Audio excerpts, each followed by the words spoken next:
Oi, gente, tudo bem com vocês? Bom, então, hoje eu tô aqui pra gravar esse vídeo que o canal Ninha Marine me pediu para... Foi lá na minha escola que ela pediu pra mim mostrar todas as assinaturas de youtuber que eu tinha e hoje estou aqui pra mostrar elas.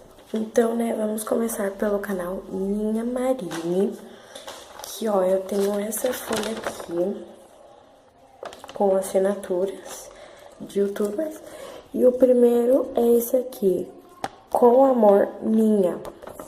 Ó, é o rosa. E se eu conseguir, eu vou deixar uma foto dela aqui, tá?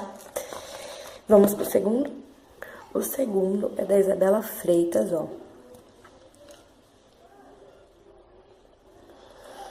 E se eu conseguir também, eu vou deixar uma foto dela aqui. Mas ela é muito linda, ela é querida também muito pra mim. Ela é a minha. É duas que eu amo. As duas eu amo.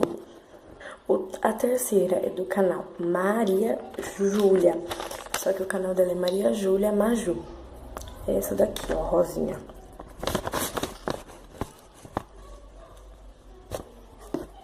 A terceira é da Giovana Amarante. Ó, essa aqui que tá com o coração, ó. Tá?